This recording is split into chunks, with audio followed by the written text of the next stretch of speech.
G Telugu news morning debate నేను Sunitha. Telangana cabinet భేటీలో నేడు కీలక నిర్ణయాలు తీసుకునే అవకాశం ఉంది. ఆంధ్రప్రదేశ్ ప్రభుత్వం నిర్ణయించే బనకచర్ల ప్రాజెక్ట్, స్థానిక సంస్థల ఎన్నికలు, రాష్ట్ర ఆర్థిక పరిస్థితి, రైతు భరోసా పథకం, కొత్త క్రీడా విధానం వంటి అంశాలపైన చర్చ జరగనుంది. అయితే ఈ కేబినెట్ మీటింగ్ తర్వాత ఇరు రాష్ట్రాల సీఎంలు సమావేశం జరిగే అవకాశం ఉంది. మరోవైపు కామారెడ్డి డిక్లరేషన్ ప్రకారం బీసీలకు 42% రిజర్వేషన్లు కల్పించాలని అటు విపక్షాలు డిమాండ్ చేస్తున్నాయి. ఇదే అంశంపై ఇవాళ డిబేట్ లో డిస్కస్ చేయబోతున్నాం. ఇవాళ డిబేట్ లో మనతో పాటు పార్టిసిపేట్ చేస్తున్నారు బీఆర్ఎస్ నుంచి కాంబోజ వెంకటేశ్వర్లు గారు, అదేవిధంగా కాంగ్రెస్ నుంచి జితేందర్ గారు, బీజేపీ నుంచి ఆకుల శ్రీవాణి గారు ఉన్నారు, అండ్ రాజకీయ విశ్లేషకులు డాక్టర్ జయరాం గారు ఉన్నారు. అందరికీ వెరీ గుడ్ మార్నింగ్ అండి. నమస్తే. ఎస్ వెంకటేశ్వర్లు గారు, ముందుగా మీతో స్టార్ట్ చేద్దాం. రెండు అంశాలు ఇప్పుడు మనకు తెరపైన ఉన్నాయి. అటు ఒకటి బనకచర్ల ప్రాజెక్ట్ సంబంధించి రెండు రాష్ట్రాల సీఎంలు భేటీ కాబోతున్నారు. అండ్ ఇంకొకటి ఏంటంటే కూడా మీరు ఏదైతే డిమాండ్ చేస్తూ వస్తున్నారో 42% బీసీలకు సంబంధించిన రిజర్వేషన్ అమలు చేయాలంటూ డిమాండ్లు ఇస్తున్నాయి. ఇవి రెండు అంశాలు ఈ రోజు కేబినెట్ లో ఒక చర్చకు రాబోతున్నారు, ఒక నిర్ణయం తీసుకోబోతున్నారు. సో ఏంటి బీఆర్ఎస్ స్టాండ్ ఏంటి ఈ రోజు? Good evening genius viewers and తోటి ప్యానల్ మెంబర్స్ కు.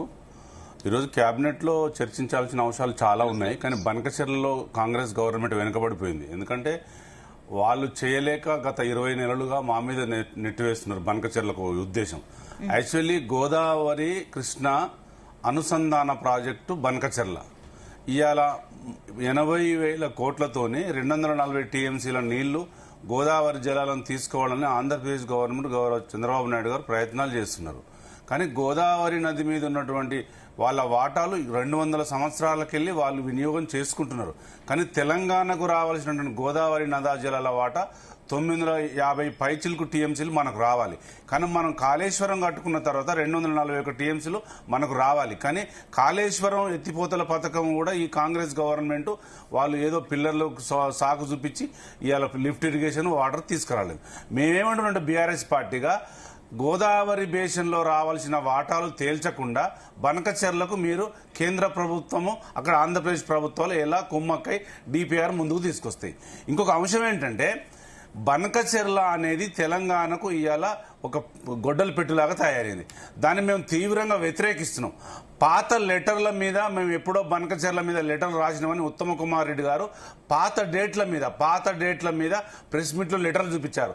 గౌరవ కేసీఆర్ గారు, గౌరవ హరీష్ రావు గారు ఈ బనకచర్ల ఉద్దేశం ఏంటి, సుప్రీంకోర్టుకు పోయి బనకచర్లను ఆపుతాము, ఇది కేబినెట్ మీటింగ్ పెట్టండి, మీరు తీర్మానం చేసి అసెంబ్లీని ఈ రోజు అసెంబ్లీ తీర్మానం చేసి బనకచర్లకు వ్యతిరేకంగా మనం ఢిల్లీకి ఒక మెమోరాండం పంపించాలని. లేకుంటే ఇవాళ 8 మంది ఎంపీలతోని వాళ్ళు ఏం చేశారు, 8 మంది 16 మంది ఎంపీలను తీసుకొస్తే మేము వాకౌట్ చేశాం.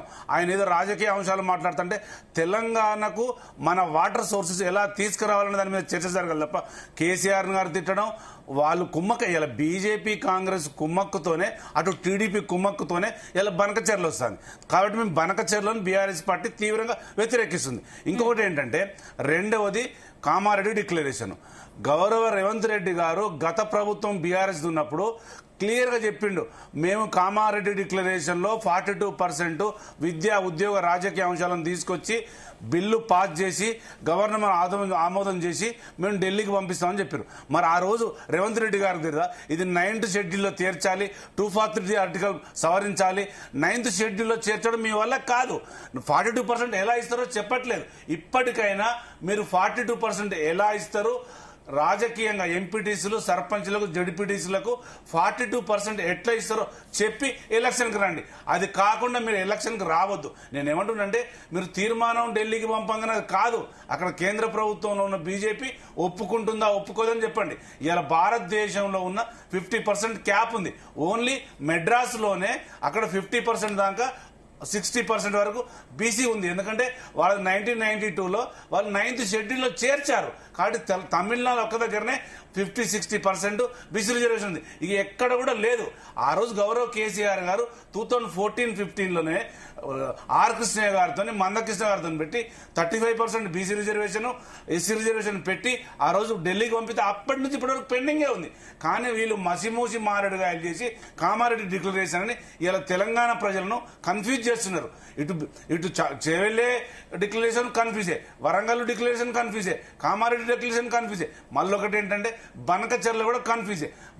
అసలు ఏ బేసిన్ లో ఎంత వాటర్ వస్తుంది, కృష్ణా బేసిన్ ఎంత ఉంది, గోదావరి బేసిన్ ఎంత ఉందని అసలు మినిస్టర్లకు తెలియదు, ముఖ్యమంత్రి గారికి తెలియడం లేదు. నేనేమంటున్నానంటే మీరు భేషజాలకు పోకుండా కాంగ్రెస్ గవర్నమెంట్ బనకచెర్లను ఎట్టి పరిస్థితులు ఆపేసి మనకు రావాల్సిన నదీ జలాల వాటా ఉమ్మడి ఆంధ్రప్రదేశ్ విడిపోతున్నప్పుడు మనకు చట్టంలో ఉంది, ఆ చట్టం ఏమి చెప్తుందో ఆ చట్టం ప్రకారం వెళ్ళండి. కానీ మేము మాకు రావాల్సిన వాటా ఇచ్చేయండి, మీరు ఎన్నెళ్ళు తీసుకుపోండి అంటే అట్లా కాదు.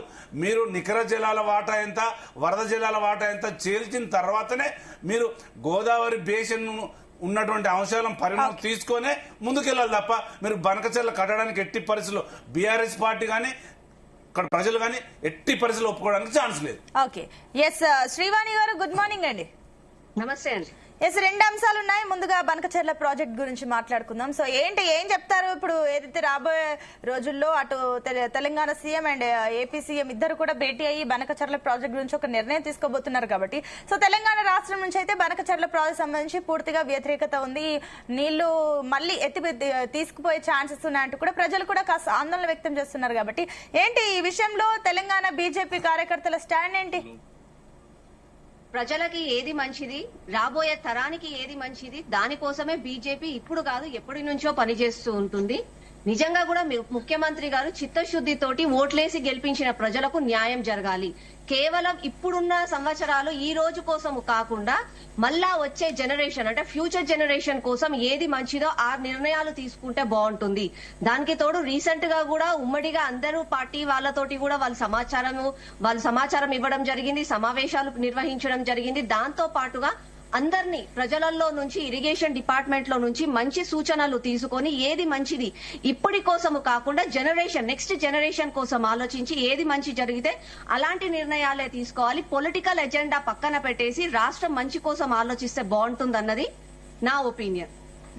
అంటే ఏంటి మీరు సపోర్ట్ చేస్తున్నారా బనకచెర్ల ప్రాజెక్ట్ ని? మరి ఇందాక వెంకటేశ్వర్లు గారు అన్నట్లుగా ఇది అసలు ఒప్పుకోమని చెప్పేసి వాళ్ళు కడాఖండిగా అంటుంది బీఆర్ఎస్ పార్టీ, మీరు కూడా అదే మాట అంటున్నారా? లేదండి, ప్రజలకు ఏది మంచిదో దాన్ని సపోర్ట్ చేస్తాం. రాజకీయ ఎజెండాలు కాదు, మనకి రాష్ట్రం ముఖ్యం, మనం రాష్ట్రంలో ఉన్న ప్రజలు ముఖ్యం. ఏదో ఇప్పుడు టీఆర్ఎస్ పార్టీ భూస్థాపితం అయిపోయింది కాబట్టి డైవర్షన్ పాలిటిక్స్ కోసం మళ్ళా తెలంగాణ సెంటిమెంట్ ని తీసుకురావాలని ఆలోచించడం కాకుండా నిజంగా ప్రజలకు ఏది ఉపయోగం, నిజంగా ప్రజలకు దేని వల్ల లాభం జరుగుతుంది అటు దిక్కు మనం వెళ్ళాలి. ఈ diversion politics Banakacherla project Telangana రాష్ట్ర ప్రజలకి మంచిదేనా? శ్రీవాణి గారు, మీరేం చెప్తారా? నిజంగానే ఇక్కడ తెలంగాణ రాష్ట్ర ప్రజలకి ఆ బనకచెర్ల ప్రాజెక్టు ఉపయోగకరమా కాదా? చూడండి, ఇరిగేషన్ డిపార్ట్మెంటే కానీ ఇంటలెక్చువల్సే కానీ వాళ్ళు ఆలోచించి సూచనలు తీసుకున్నప్పుడు వాళ్ళకి సమయం ఇవ్వాలి. వాళ్ళు తీసుకున్న నిర్ణయాలను బట్టి వాళ్ళు ఏం తీసుకున్నారన్నది పబ్లిక్ డొమైన్ లో కూడా పెడతామని చెప్పారు. పబ్లిక్ డొమైన్ లో పెట్టిన తర్వాత వాళ్ళు తీసుకున్న నిర్ణయాలకి తర్వాత మనం సమాధానం ఇచ్చి తర్వాత మనం మాట్లాడితే బాగుంటది. ఇప్పటికీ ఎలాంటి నిర్ణయాలు జరగకుండా కామారెడ్డి డిక్లరేషన్ లో బీసీ రిజర్వేషన్ సంబంధించి ఏదైతే కాంగ్రెస్ పార్టీ హామీ ఇచ్చిందో ఆ రకంగా అడుగులు ముందుకు వేయడానికి ప్రయత్నిస్తుంది. ఈ రోజు కేబినెట్ లో కూడా మీటింగ్ జరగబోతుంది కాబట్టి, సో ఏమనుకుంటున్నారు? విత్ 42% రిజర్వేషన్ తో స్థానిక సంస్థల ఎలక్షన్స్ కి వెళ్తుందా కాంగ్రెస్, లేదంటే అది లేకుండానే ముందుకెళ్తుందా? ఇది కేవలం ఒక ఎలక్షన్ స్టంట్ మాత్రమే. కాంగ్రెస్ నాయకులకు ఎలక్షన్లు రాగానే హామీలు ఇవ్వడము, ఏదో ఎడిట్లు చేసి వీడియోలు బయట పెట్టడము, బీసీలనే లేదా ఎస్సీలని మళ్ళా ఎస్టీలని రెచ్చగొట్టడము, వాళ్ళ ఓట్లు వాడుకోవడమే తప్ప నిజంగా కూడా వాళ్ళకు లాభం చెయ్యాలి అన్న ఉద్దేశం వాళ్ళకు లేదు. నేను ఒకటే అడుగుతున్నానండి, 42% రిజర్వేషన్ ఇస్తాము అని చెప్పి రాహుల్ గాంధీ గారు సభలో ప్రమాణం చేసి మాట్లాడినప్పుడు మళ్ళా వాళ్ళు కాంగ్రెస్ లో ఎమ్మెల్యేలాగా పోటీ చేసినప్పుడు, వాళ్ళు కాంగ్రెస్ లో ఎంపీలలాగా పోటీ చేయించినప్పుడు వాళ్ళు ఎందుకు క్యాండిడేట్లకి ఇవ్వలేదు? అంటే బీసీ నాయకులు కాంగ్రెస్ లో లేరా? బీసీ నాయకులకు గెలిచే సత్తా లేదా? ఓట్లేమో 50% కంటే ఎక్కువగా బీసీకి ఉంటాయి, బీసీ రిజర్వేషన్లలో ఉంటది. కానీ బీసీ నాయకులు మాత్రం ఎక్కడున్నారండి? ఈ రోజు రాహుల్ గాంధీ గారు పెద్ద పెద్ద మాటలు మాట్లాడతారు, అతన్ని చూసుకొని రేవంత్ రెడ్డి గారు మళ్ళీ మాట్లాడతారు. మళ్ళీ 70 సంవత్సరాల నుంచి బీసీలు ఎందుకు గుర్తుకు రాలేదు ఈ కాంగ్రెస్ ప్రభుత్వానికి?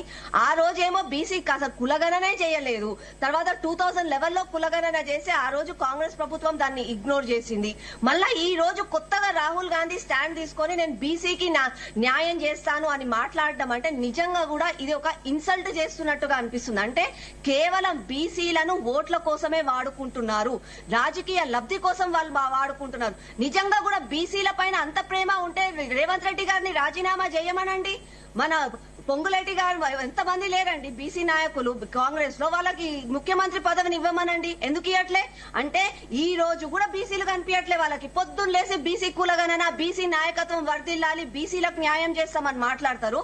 మళ్ళీ ఎందుకు ఈ రోజు కూడా ప్రభుత్వంలో బీసీ నాయకులకు ఒక మినిస్టర్లు ఎందుకు లేరు? ఇద్దరు మినిస్టర్లా? అంటే బీసీ నాయకులు లేరా? బీసీ వాళ్ళు రాజకీయంగా పనికి రారా? కేవలం ఓట్లకు మాత్రమే పనికొస్తారా? రేవంత్ రెడ్డి గారు ఇంతకు ముందు మళ్ళా ఒక్కసారి బీసీ నాయకుల కోసమే గాని బీసీ కోసం న్యాయం కోసం మాట్లాడితే, ముందుగా మీరు కాంగ్రెస్ ప్రభుత్వంలో ఉన్నప్పుడు ఎంతమంది ఎమ్మెల్యేలకు బీసీ టికెట్లు ఇచ్చిండ్రు, ఎంతమంది ఎంపీలకు టికెట్లు ఇచ్చిండ్రు, ఎంతమంది మినిస్టర్లను మీరు చేసిండ్రు? నేను కేవలం రాష్ట్ర వ్యాప్తంగా అనట్లే అండి, ఉమ్మడి ఆంధ్రప్రదేశ్ గా ఉన్నప్పుడు ఎన్ని చేసిండ్రు? మొత్తం 70 సంవత్సరాలు మొత్తం దేశంలో పరిపాలించినప్పుడు ఎంతమంది బీసీ సీఎంలను చేసిండ్రండి? ఎంతమంది కేబినెట్ ర్యాంకింగ్ ఇచ్చిండ్రు వాళ్ళు? ఎంతమంది ఎంపీలు ఉండే, ఎంతమంది ఎమ్మెల్యేలు ఉండే, ఎంతమందికి మంచి వారసత్వం వాళ్ళు ఇచ్చిండ్రు? ఏమీ చేయలే. కేవలం బీసీ నాయకులన్నా బీసీ ప్రజలన్నా ఓట్లకి వాడుకోవడం తప్ప నిజంగా కూడా స్టాట్స్ తీసుకోండి, అసలు కాంగ్రెస్ ప్రభుత్వం ఏం చేసిందండి? సున్నా. అట్లాంటిది ఈ రోజు బీసీ గురించి, బీసీ డిక్లరేషన్ల గురించి మాట్లాడుతున్నారంటే హాస్యాస్పదం. నిజంగా రాహుల్ గాంధీ గారు ఒకటి తెలుసుకోవాలి, అంతకు ముందు వాళ్ళ కుటుంబం నుంచే జవహర్లాల్ నెహ్రూ గారు, ఇందిరాగాంధీ గారే కులగణనకు వాళ్ళ అగేన్స్ట్ గా ఉండే వాళ్ళు, దాని గురించి మాట్లాడాలి. ఈ రోజు ఈయన కొత్తగా రాజ్యాంగం పుస్తకం చేతిలో పట్టుకొని రాజ్యాంగానికి విరుద్ధంగా 42% రిజర్వేషన్ అంటే 50% క్యాప్ వెళ్ళిపోతుంది. అది ఎక్సీడ్ అయిపోయిన దాన్ని మళ్ళా బీజేపీ చేయట్లేదు అని మాట్లాడతారు. అదే బీజేపీకి ఉన్న చిత్తశుద్ధి, రిజర్వేషన్లు అవసరం లేదు. రిజర్వేషన్లు లేకున్నా కూడా ఈ రోజు కేబినెట్ లో ఎంతమంది బీసీ ఎంపీలు ఉన్నారు, ఎంతమంది మినిస్టర్లు ఉన్నారు, ఇప్పటికీ కూడా ఎంతమంది దేశవ్యాప్తంగా ఎంతమంది బీసీ సీఎంలు ఉన్నారు అన్నది ఒక్కసారి కాంగ్రెస్ వాళ్ళు గ్రహించాలి. నీట్ దాంట్లో కూడా రిజర్వేషన్ ఇచ్చింది కేంద్ర ప్రభుత్వం అయినా ఇప్పుడు మోడీ ప్రభుత్వమే. మళ్ళీ దాని తర్వాత యూపీఎస్సీలో కూడా రిజర్వేషన్ పెంచింది మోదీ ప్రభుత్వమే. అంటే మాకు రిజర్వేషన్లతోనో లేకపోతే ప్రజలను మోసం చేయాలన్నది కాదు, నిజమైన వెనకబడ్డ వర్గాలకి న్యాయం చేయడమే మా బీజేపీ స్టాండ్. అంతే కానీ కేవలం ఎలక్షన్ల ముందు రాగానే డిక్లరేషన్ల పేరు పైన, రిజర్వేషన్ల పేరు పైన మేము అది చేస్తాం, మేము ఇది చేస్తాం, మేము అది ఇస్తాం, ఇది ఇస్తాం అని చెప్పి హామీలు బీజేపీ ఇయ్యదు. నిజంగా కూడా ప్రజల సంక్షేమం, ప్రజల అభివృద్ధి ముఖ్యం కాబట్టి పని చేసి మేము చూపిస్తాం, ఏదో మాటలు హామీలు మేము ఇవ్వము. ఓకే అండి. ఎస్ జితేందర్ గారు, గుడ్ మార్నింగ్ అండి. గుడ్ మార్నింగ్ అండి. ఎస్ జితేందర్ గారు, సో వాదనలు విన్నారు, అటు బీఆర్ఎస్ నుంచి బీజేపీ నుంచి విమర్శలు వింటున్నారు. మీరు కాంగ్రెస్ గవర్నమెంట్ కన్ఫ్యూజన్ లో ఉండి బట్టకాల్చి మీద వేసే ప్రయత్నం చేస్తుంది అంటూ కూడా వెంకటేశ్వర్లు గారు చెప్పారు. మీరు వారిపైన ఆరోపణలు తప్ప హామీల విషయంలో అయితే ముందు చిత్తశుద్ధి లేదు. అండ్ బీజేపీ నుంచి కూడా అదే చెప్తుంది, ఎలక్షన్స్ దగ్గరకు వస్తున్నాయంటే మాత్రమే మీకు హామీలు గుర్తొస్తాయి, లేదంటే అప్పటి వరకు విమర్శలు చేయడమే మీ పని. సో ఏంటి, ఏం చెప్తారు? ముందుగా మీకు జీ న్యూస్ ప్రేక్షకులకు, ప్యానెల్ ఉన్న అందరికీ నమస్కారాలు తెలియజేస్తూ, సోదరి మాట్లాడుతుంది, ఇప్పటి వరకు మాట్లాడినరు. మరి ఈ రోజు రాష్ట్రంలో 18 నెలలనే మరి ఈ రోజు కులగణన జరపగలిగినాము. బీసీలది 42% ఉందనేది తేల్చగలిగినాము. అదేవిధంగా రాష్ట్రంలో చేసినటువంటి కులగణన బేస్ మీద ఈ రోజు మోడీ గారు కూడా కులగణన చేయడానికి ముందుకొచ్చింది. ఇది గమనించాల్సిన అవసరం ఉంది. మరి దేశంలో మరి బడుగు బలహీన వర్గాల కోసం పనిచేసేదే కాంగ్రెస్ పార్టీ. కాంగ్రెస్ పార్టీ చేసింది కాబట్టి ఈరోజు బీసీల కోసం మాట్లాడాల్సిన అర్హత అక్కడ కూర్చున్నటువంటి బీఆర్ఎస్ కు గాని బీజేపీ గానికి లేదు. ఎందుకంటే ఇప్పటి వరకు కూడా 11 సంవత్సరాల నుంచి అటు బీజేపీ పరిపాలిస్తుంది, ఇటు రాష్ట్రంలో మరి 10 సంవత్సరాలు బీఆర్ఎస్ పరిపాలించింది. ఏ రోజన్నా కూడా బీసీల కోసం ఒక్క రోజన్నా మాట్లాడారండి? మరి అదే విధంగా ఎస్సీ వర్గీకరణ అంతమంది మరి ఎన్నో మందకృష్ణ గారి ఆధ్వర్యంలో ఎన్నో రోజులు కార్యక్రమాలు చేస్తే ఎప్పుడైనా కూడా ఆ 10 సంవత్సరాలలో కేసీఆర్ గారు ఎప్పుడైనా స్పందించారా? వాళ్లకు ఎంతసేపు పవర్ మీదే తప్ప ఎక్కడ ప్రజలపైన మరి ఉన్నటువంటి కిత్నా భాగస్వామి ఎంత జనగణ ఉన్నారో అంత వారికి హక్కుల విషయం మొదలు పెట్టిందే మా కాంగ్రెస్ పార్టీ, మా రాహుల్ గాంధీ గారు. ఈ రోజు ప్రైమ్ మినిస్టర్ గారు కూడా రాహుల్ గాంధీ గారు తీసుకున్నటువంటి నిర్ణయాన్ని కదా ఈ రోజు కులగన జరుపుతుంది అంటున్నారు. రాష్ట్రంలో 42% అనేది ఈ రోజు బిల్ పాస్ చేసినటువంటి ఘనకీర్తి అనేది కాంగ్రెస్ పార్టీదేనండి. 10 సంవత్సరాలు పరిపాలించినటువంటి బీజేపీ వారికి కేంద్రంలో గాని మరి రాష్ట్రంలో గాని బీసీల విషయం గాని మీకు అట్టడుగు వర్గాల విషయంలో గాని సోయే లేదు కదండి. ఎక్కడ మాట్లాడిన వారు ఏ రోజు మాట్లాడిన బీసీల గురించి ఒక్క రోజు కూడా మాట్లాడిన పాపాన పోలేదు. ఎంతసేపు మతం ప్రాతిపాదికన ఇక్కడ మోడీ పరిపాలిస్తున్నాడు. మరి ఇక్కడ బీఆర్ఎస్ లా గొర్రెలు బర్రెలు తప్ప ఆయన 10 సంవత్సరాలు ఆయన చేసింది ఏమీ లేదు. ఈ రోజు 42% రిజర్వేషన్ల విద్యా విషయంలో గాని ఉద్యోగాల విషయం గాని రాజకీయ వ్యవస్థలో గాని ఈ రోజు మా కాంగ్రెస్ పార్టీ గాని ఈ రోజు ఈ రోజు చూడండి మా కాంగ్రెస్ పార్టీలో ఈ రోజు ఉన్నటువంటి సమతూలంగా రెడ్డిని ముఖ్యమంత్రి చేసినాము. ఈ రోజు పిసిసి అధ్యక్షుడిని మన బీసీని చేసుకున్నాము. మన జరిగినటువంటి ఎక్స్పెన్షన్ లో కేబినెట్ లో ఎస్సీలకు ప్రాధాన్యత ఇచ్చినాము, బీసీలకు ప్రాధాన్యత ఇచ్చినాము, మహిళలకు ప్రాధాన్యత ఇచ్చినాం. గడిచినటువంటి కాలంలో 10 సంవత్సరాలు 5 సంవత్సరాలు ఒక మహిళ లేకుండా బీఆర్ఎస్ పరిపాలించింది కదండి. కానీ ఓకే, ఆ విషయంలో తర్వాత మళ్ళీ ఫస్ట్ కేబినెట్ మీటింగ్ లో కేబినెట్ గ్రూప్ లో ఏ రకంగా ఉందో తెలియదు. కానీ తర్వాత 2018లో మహిళలకు అంతో కొంత బీఆర్ఎస్ గవర్నమెంట్ లో ఛాన్స్ ఇచ్చారు. సరే, ఆ విషయం పక్కన పెడితే మనం మాట్లాడేది బీసీ రిజర్వేషన్ సంబంధించి కాబట్టి కాంబినేషన్ డిక్లరేషన్ టైంలో కూడా ఏదైతే మీరు క్లియర్ గా చెప్పారు 42% అని చెప్పేసి, అండ్ ఇప్పుడు చూస్తే పర్టికులర్ గా సిచ్యువేషన్ చూస్తే రియాలిటీ పరంగా అది కేసు హైకోర్టులో ఉంది. మరి ఆ కేసు తీర్పు ఇవ్వక ముందే మరి మీరు ముందుకెళ్తారా లేదంటే ఏ రకంగా చేస్తారా అన్న డౌట్ ఇప్పుడు మాకు వస్తుంది. ఒకటండి, ఈ రోజు కేంద్రంలో బీజేపీ పరిపాలన ఉంది. రాష్ట్రం నుంచి 2 మంత్రులు ఉన్నారు.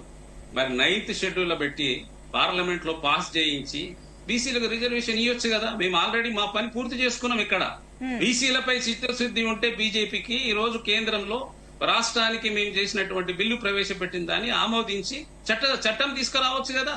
ఎందుకు చట్టం తీసుకురాలేకపోతుండ్రు వీళ్ళు? సరే, ఆ చట్టం గురించి నేను శ్రీవాణి గారిని క్లియర్ గా అడుగుతాను. కానీ బీఆర్ఎస్ క్లియర్ గా చెప్పింది కదా, మీరు చేసిన సర్వే పూర్తిగా తప్పుల తడక ఉంది, బీసీలు ఇంత శాతం ఉంటే మీరు తక్కువ చెప్పారనే కదా వాళ్ళు కేసేసింది. అదేనండి, మరి పని పూర్తి చేశామని అన్నారు, ఇంకా ఏదైతే బీసీలకు సంబంధించి పూర్తి లెక్కలు లేవు, కరెక్ట్ గా లేవని విమర్శలు. మేమేమంటున్నామంటే కేసీఆర్ గారు కూడా కులగణన చేసిండ్రు, జనగణన కులగణన చేసిండ్రు. మరి ఎందుకు బయట పెట్టలేదండి? ఎందుకు రిజర్వేషన్ డిక్లేర్ చేయలేదండి? స్వార్థం కదా అందులో. మరి ఇప్పుడు ఆయన అన్నాడు ఆ రోజు దళితుని ముఖ్యమంత్రి చేస్తా అన్నాడు, 2 ఎకరాల భూమి ఇస్తా అన్నాడు. ఒక్కరన్నా బీసీలకు ఎందుకండి? ఇప్పుడు వాళ్ళ ఇంట్లో ఉన్నటువంటి బీఆర్ఎస్ లో కవిత గారు, హరీష్ రావు గారు, కేటీఆర్ గారు తను ముఖ్యమంత్రి, ఒక కుటుంబ పరిపాలన చేసినండి. వాళ్ళు మాట్లాడితే విడ్డూరంగా అనిపిస్తుందండి. ప్రజలు గమనిస్తున్నారు ఈ రోజు. ఎన్నికల టైంలో మీరు మాట్లాడిన మాటలు అన్ని గమనించిన తర్వాత కాంగ్రెస్ కి పట్టం కట్టారు. తర్వాత మీ అన్న మాట పైన మీరు నిలబడాలి కదా. ఇప్పుడు వచ్చే స్థానిక సంస్థలకు ముందు రిజర్వేషన్ల సమయంలో మీరు కట్టుబడి ఉండాలి కదా. రాష్ట్రాన్ని ఇచ్చింది కాంగ్రెస్ పార్టీ. 2 రాష్ట్రాలలో బలైపోయి సోనియా గాంధీ గారు 2 రాష్ట్రాలలో కాంగ్రెస్ పార్టీని అదలపాతాలని పోయినా కూడా రాష్ట్రంలో ఉన్న పరిస్థితులను బట్టి ఈ రోజు కాంగ్రెస్ పార్టీ రాష్ట్రాన్ని ఇచ్చిందండి. రాష్ట్రం ఇచ్చింది, అయినా కూడా 10 సంవత్సరాలు వెయిట్ చేసిన తర్వాత ఈ రోజు ప్రభుత్వం వచ్చింది. ప్రభుత్వం రాగానే మేము కులగణన చేసినాము. బీసీలకు 42% రిజర్వేషన్ విషయంలో రాబోయే కాలంలో తప్పకుండా మా పిసిసి అధ్యక్షులు గారు గాని మా ముఖ్యమంత్రి రేవంత్ రెడ్డి గారు గాని బీసీలకు 42% సీట్లు ఇస్తాం, అన్ని రంగాలలో ఇస్తామని చెప్తున్నారు. ఈ రోజు ఉద్యోగాలలో గాని అదే విధంగా రేపు రాబోయే ఎలక్షన్స్ లో గాని తప్పకుండా 42% ఇవ్వడానికి రెడీ ఉన్నారండి మా వాళ్ళు. తప్పకుండా ఇస్తారు. ఎందుకు ఇవ్వరండి? వాళ్ళని రెడీగా అమ్మనండి, బీజేపీ వాళ్ళని బీఆర్ఎస్ వాళ్ళని రెడీగా అమ్మనండి. ఓకే, అడుగుదాం. S Jayaram garu, good morning.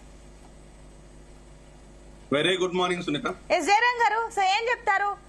ఏదైతే స్థానిక సంస్థల ఎలక్షన్స్ వచ్చే ముందు కాంగ్రెస్ గవర్నమెంట్ పూర్తిగా బీసీ కార్డును ఉపయోగిస్తుందా, లేదంటే నిజంగానే ఆ చిత్తశుద్ధితో ముందుకెళ్తుంది అనుకోవచ్చా? ఈరోజు కేబినెట్ లో ఏం చేయబోతున్నారు అనుకోవచ్చు? ఇప్పుడు మనం 2 టాపిక్లు 2 ఉన్నాయి Sunitha, Banakacherla plus BC. So మీరు బంకచర్లను పక్కన పెట్టి లేదు, ఫస్ట్ ఇది మనం ఎందుకంటే జితేందర్ గారు మనకు బీసీ రిజర్వేషన్ గురించి మాట్లాడారు కాబట్టి దాని క్లారిటీ ఇవ్వండి, ఆ తర్వాత మనం బంకచర్లకు వెళ్దాం.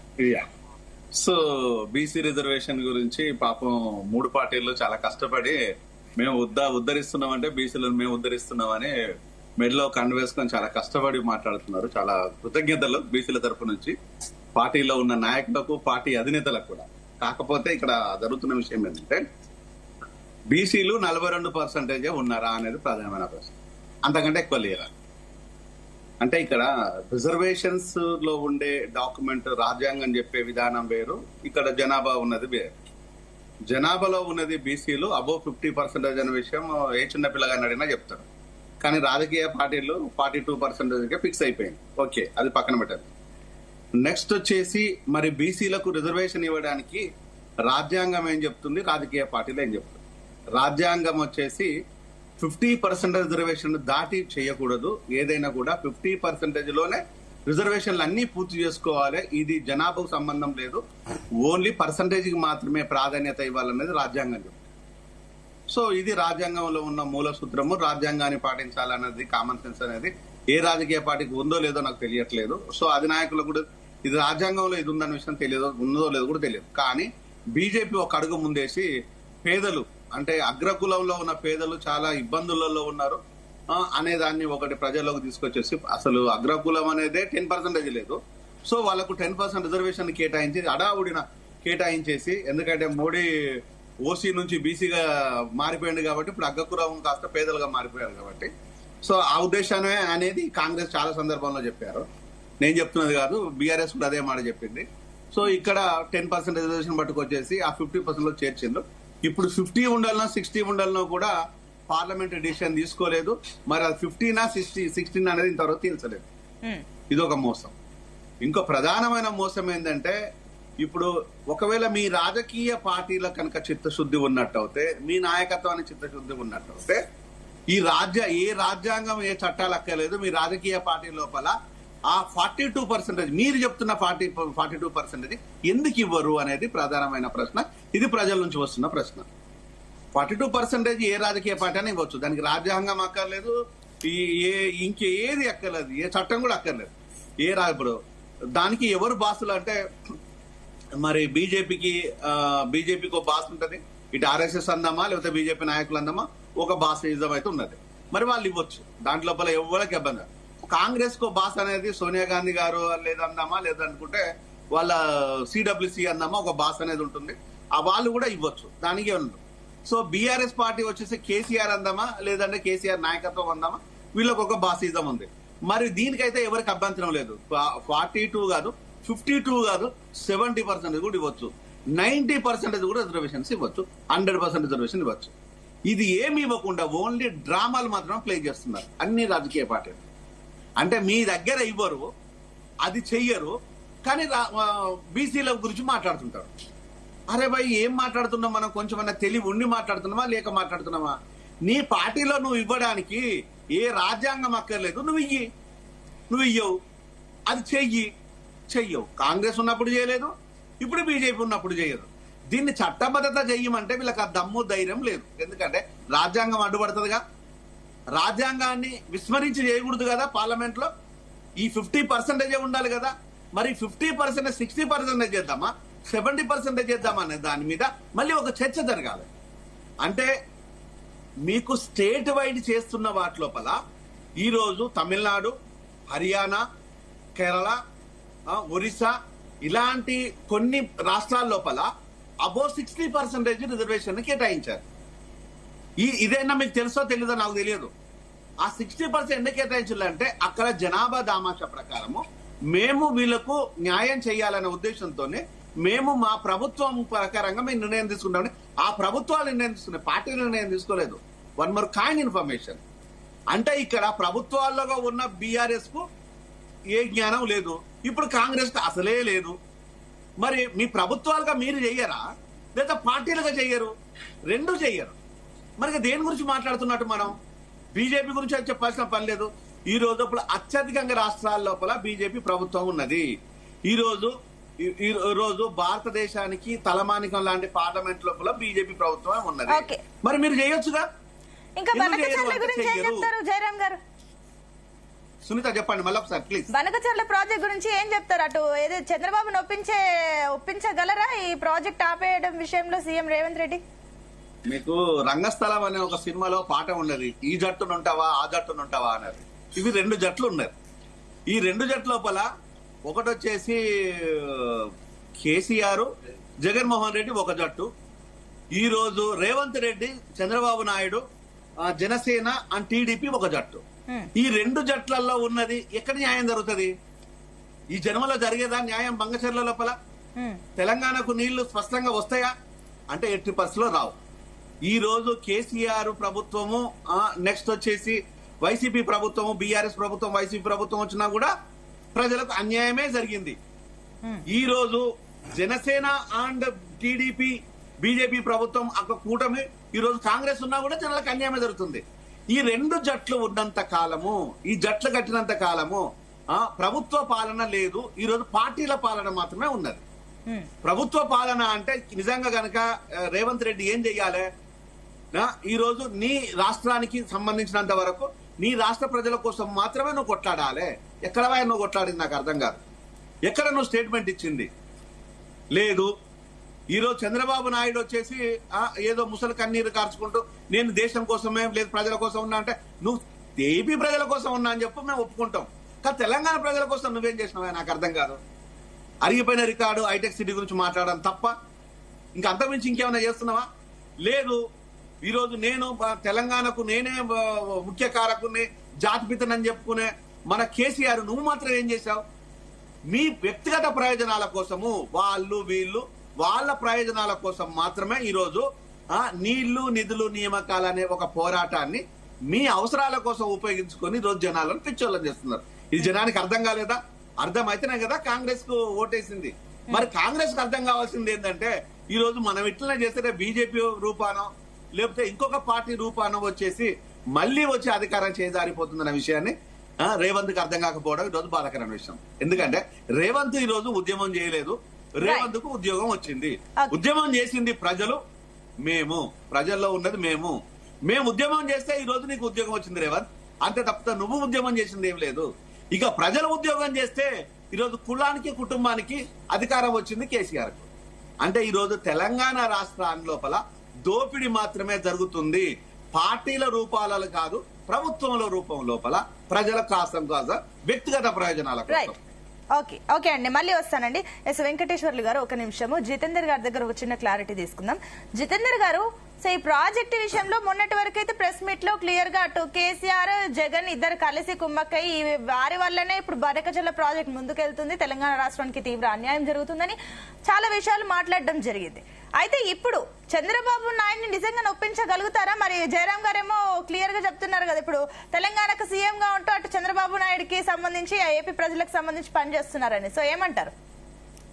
ఒకటి అందరం గమనించాల్సింది ఏంటంటే, ఈ బనకచెర్ల అనేది మన తెలంగాణలో కట్టట్లేదు, ఇది ఆంధ్ర ప్రపోజల్స్ ఉన్నాయి, ఇంకా అసలు స్టార్ట్ కాలేదు. వాళ్ళు కార్యక్రమం చేయడానికి పోతున్నారు కాబట్టి ఆ ప్రాజెక్ట్ కట్టాలనే వాళ్ళు ఒక సంకల్పం పెట్టుకొని చేస్తున్నారు. ఇది ఆంధ్రాలో కట్టేటప్పటికి ఇది ఈ విషయాన్ని కేంద్ర ప్రభుత్వం, బీజేపీ వాళ్ళు గాని, తర్వాత అదే విధంగా బీఆర్ఎస్ వాళ్ళు గాని అఖిలపక్షం అంతా కలిసి కట్టుగా పనిచేస్తే తప్పకుండా విజయం సాధించడానికి ఉంటది. అందులో మరి మన రాష్ట్రం నుంచి 2 మంత్రులు ఉన్నారు. మరి ఇప్పుడు ఈ రోజు కేంద్ర ప్రభుత్వం కలుగ చేసుకుని జితేంద్ర అన్న ఒక స్మాల్ క్వశ్చన్ అన్న, మీరు బీజేపీ మీద నెట్టేస్తున్నారు. ఎందుకంటే బీజేపీ వచ్చేసి అక్కడ ప్రధానంగా పవర్ లో ఉన్నది ఏపీ లోపల. బీజేపీ మీద నెట్టడం ఎందుకు? యుద్ధం ఎందుకు చెయ్యరు మీరు? తప్పకుండా యుద్ధం ఎందుకు ముసుగుదాన్ని వంట జరుగుతుంది అక్కడ. అక్కడ జనసేన, బీజేపీ, వెంకటేశ్వర్లు గారికి సబ్మిషన్ ఉందండి ఇదే పాయింట్ లో. ఎస్ వెంకటేశ్వర్లు గారు ఒక్క నిమిషం మేడం, దాన్ని చెప్పనియండి. మీరు చెప్పే పాయింట్ కి ఆయనకు సబ్మిషన్ ఉందంటే ఒక్క నిమిషం చెప్పండి వెంకటేశ్వర్లు గారు. నేను ఏమంటున్నానంటే, ఇప్పుడు జయరాం సారు ప్రజల యొక్క వాయిస్ ను, పొలిటికల్ పార్టీ యొక్క అంశాన్ని చెప్పారు. సార్ అంశం అది, నేను దాని జోలికి వెళ్ళట్లేదు. ఇక్కడున్న గెస్టులు బీజేపీ వాళ్ళైనా, కాంగ్రెస్ వాళ్ళైనా, బీఆర్ఎస్ వాళ్ళైనా వాట్ ఈజ్ వాట్ అనేది ప్రజలకు తెలియజేయాలి. ఇలా బీజేపీ మేడం ఏమంటుందంటే, ఇక్కడ తెలంగాణలో బీఆర్ఎస్ పార్టీ చతికిల్లబడ్డది అన్నది. కానీ చతికిల్లబడలే. ఎందుకంటే మాకు 33 జిల్లా పరిషత్ చైర్మన్లు ఉన్నాయి, 39 మంది ఎమ్మెల్యేలు గెలిచిన మా ఓటు 90 లక్షల మంది వచ్చారు. ఇలా జడ్పీటీసీలు, సర్పంచ్ కూడా మొత్తం మొన్నటి యాజాన్ తాజామాజ్ కూడా మాదే ఉండి అటువైపు వెళ్ళాను. ఇంకొకటి ఏంటంటే, భారతదేశంలో బీజేపీ చేసిన మోసం ఇంకెవరు చేయరు.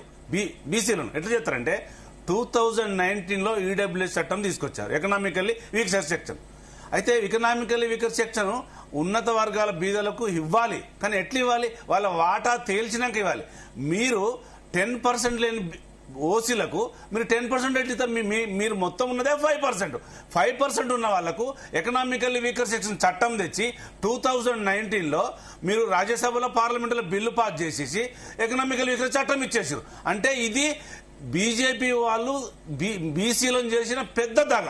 ఇంకొకటి ఏంటంటే ఇప్పటి వరకు భారతదేశంలో 80 ఏళ్ల స్వాతంత్రంలో ఇప్పటికీ బీసీ మంత్రిత్వ శాఖ లేదు. ఇలా కాంగ్రెస్ వాళ్ళు బీజేపీ వాళ్ళు చెప్పేదాంట్లో ఇలా ఒక మంత్రిత్వ శాఖ 80 ఏళ్లలో కాంగ్రెస్ వాళ్ళు పరిపాలించారు, బీజేపీ వారు పరిపాలించారు. ఇప్పటి వరకు మంత్రిత్వ శాఖే.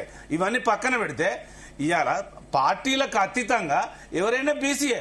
మీరు బీసీ డిక్లరేషన్ కాదని తెలిసి మొత్తం మోసం చేసిండు రేవంత్ రెడ్డి గారు. ఎట్లా మోసం చేసిండంటే ఇక్కడ మనం చేతులు దులిపేయచ్చు, కేంద్రానికి పంపొచ్చు.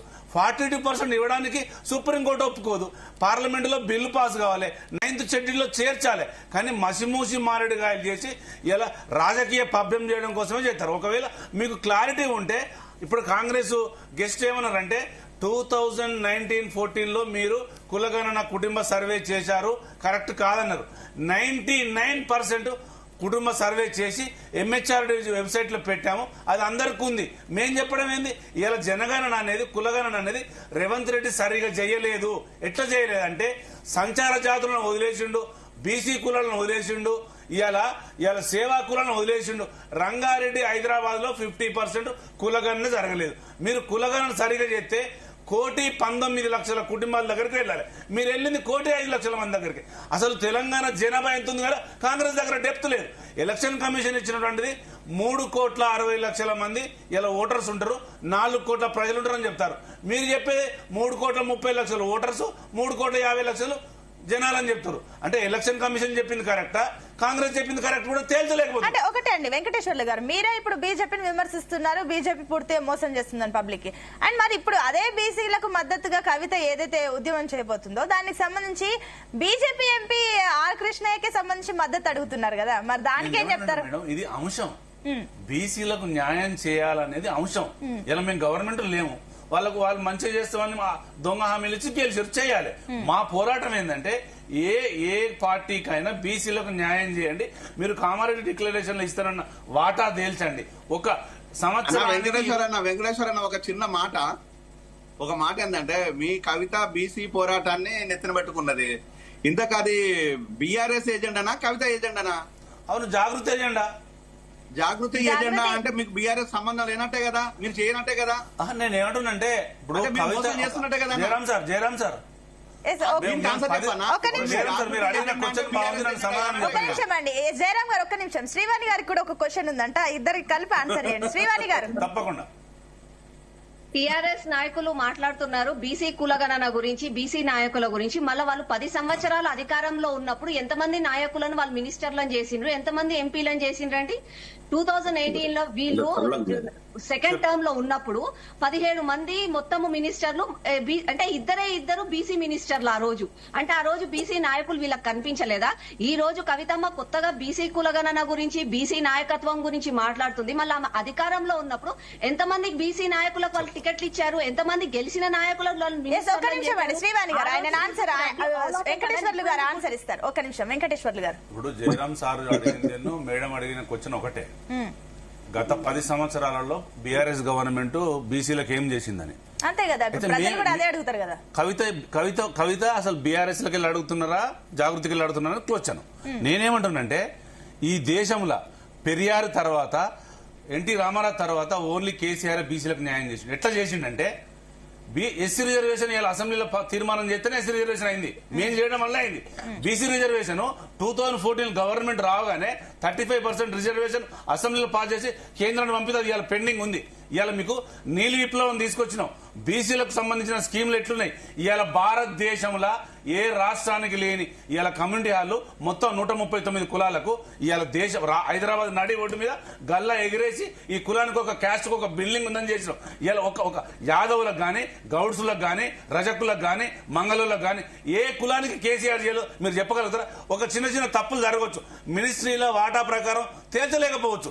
మేము అందుకనే ఓడిపోయినాం, మీరు గెలిచిరు. మరి మీరు ఎందుకు చేయట్లేదు? మేము చేయలేదు కదా, మరి మీరు ఎందుకు చేయట్లేదు? అది మీరు చెప్పారు. నేనేమంటున్నానంటే కాంగ్రెస్ పార్టీ బీజేపీ పార్టీ దేశాన్ని 80 ఏళ్లలో ఎట్లా మోసం చేసిందని ఈజీగా తెలిసిపోయింది. ఎట్లా మోసం చేసిందంటే హైయెస్ట్ 66 సంవత్సరాలు కాంగ్రెసే పరిపాలించింది. ఇలా 11 ఏళ్ళు బీజేపీ చేసింది. అంటే బీజేపీ 11 ఏళ్లలో బీసీ మంత్రిత్వ శాఖ అనేది ఈడబ్ల్యూ చట్టం తీసుకొస్తుంది. చట్టం తీసుకొచ్చి మా నోట్లు మట్టి పడుతుంది. మరి కాంగ్రెస్ వాళ్ళు ఏమైనా చేసిరంటే అట్లా చేయరు. ఇంకొకటి జితేందర్ సార్ ఏమంటుండంటే కాంగ్రెస్ సోనియమ్మ ఇచ్చిందంట. మరి సోనియమ్మ కాంగ్రెస్ ఇస్తే మరి 1200 మంది ఎందుకు చచ్చిపోయారు? మరి ఇలా ఎడారి ఎందుకు మారింది? మరి మొదటి ఎస్ఆర్సీ ఎటు పోయింది? సెకండ్ ఎస్ఆర్సీ ఎట్లా పోయింది? ఇవన్నీ కాంగ్రెస్ చేసిన మోసం. పెద్ద మనుషుల ఒప్పందం చేసి కలిపిందే వాళ్ళు.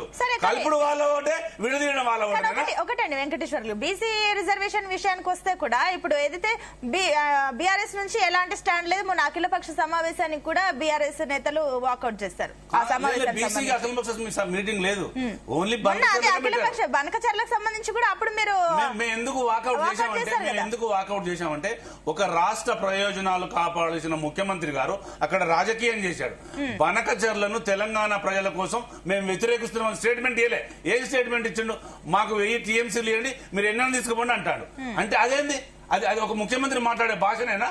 ఒక గౌరవమైన ముఖ్యమంత్రి హోదాలో ఉన్న వాళ్ళు మాకు కృష్ణా బేషన్ వాటా, గోదావరి బేషన్ వాటా, మా హక్కులు మేము కాపాడుతాం, ఇది రాజకీయాలకు అతీతంగా అందరూ ఎంపీలు చెప్పండి అంటే మా ఎంపీ వచ్చిన తర్వాత మీరు రాజకీయం చేయకండి సార్ అని వాకౌట్ చేసిండు. దానికి తప్పే ఉంది? ఇక్కడ చాలా కన్ఫ్యూజన్స్ ఉన్నాయి బీఆర్ఎస్ నుంచి. ఎమ్మెల్సీ కవితనేమో అటు మీరు బీజేపీని విమర్శిస్తారు, ఆమెనేమో బీజేపీ ఎంపీల మద్దతు అడుగుతారు. అండ్ ఇంకొకటి జాగృతి నుంచి బీసీ ఉద్యమం చేస్తారు కానీ బీఆర్ఎస్ నుంచి ఏ ఉద్యమం ఉండదు అన్న క్వశ్చన్లు రేజ్. ఎందుకు ఇంత కన్ఫ్యూజన్? నేను ఏమంటానంటే మేడం, జాగృతి అనేది మేడం గారి సొంత ఒక సంస్థ. మేడం గారు బీఆర్ఎస్ ఎమ్మెల్సీ. కానీ ఒక ఎమ్మెల్సీగా ఈ రాష్ట్ర ప్రయోజనం కోసం, బీసీల కోసం మేము తెలంగాణ కోసం నక్సలైట్లను కలిసినాం, ఆర్ఎస్ఎస్ ను కలిసినాం, అందరిని కలిసి తెలంగాణ తెచ్చినాం. అట్లనే బీసీ హక్కుల కోసం, కాంగ్రెస్ ను ఎండగట్టడం కోసం ఆర్ కృష్ణ దగ్గరికి పోతాం, జయరాం సార్ దగ్గరికి పోతాం, ఆంధ్ర వాళ్ళ దగ్గరికి పోతాం, ఢిల్లీకి పోతాం. కానీ ఇక్కడ ఇవాళ బీసీ యొక్క పాలసీ మ్యాటర్ ఇంప్లిమెంట్ చేయడం కోసం ఎవరిని కలితే ఎమ్మెల్సీ కవితనే ఉన్నారు, ఇంకెవరు లేరా? ఇంకా మిగిలిన వారు ఎవరు ఈ రకంగా ఉద్యమాలు చేయరా? ఎవరు చేస్తారు? అదే అడుగుతున్నాం. జాగ్రత్త తప్ప ఇంకా ఎవరు రారా ముందుకు? బీసీ సంఘాలు ఏకం కావాలి, అన్ని పార్టీలు ఏకం కావాలి, బనకచర్లను ఆపాలి, అన్ని పార్టీలు ఏకం కావాలి. మీరు అసెంబ్లీలో తీర్మానం చేసిన బిల్లు ఢిల్లీలో పాస్ కావాలి. మీరు ఇవ్వండి క్లారిటీగా. మీరు కాంగ్రెస్ వాళ్ళు ఒప్పియండి, ఢిల్లీలో ఒప్పించేసి ఆ రిజర్వేషన్ తీసుకురండి, మేము స్వాగతిస్తాం. మీరు తీసుకురాకపోతే మేము స్వాగతించాం. జితేందర్ గారు ఏం చెప్తారు? సో క్లియర్ గా వాళ్ళేమో బనకచర్ల ప్రాజెక్ట్ అంతే కేంద్ర మంత్రులు అంటారు, బీసీ రిజర్వేషన్ అంటే కూడా కేంద్ర మంత్రులు ఉన్నారు కదా అంటారు. మరి ఇక్కడ మరి తెలంగాణలో కాంగ్రెస్ గవర్నమెంట్ ఉంది కదా, మరి ప్రతిదీ బీజేపీ కేంద్ర మంత్రుల పైన డిపెండ్ అయితే మరి కాంగ్రెస్ గవర్నమెంట్ ఎందుకన్నా క్వశ్చన్స్ కూడా రేజ్ అవుతాయి కదా.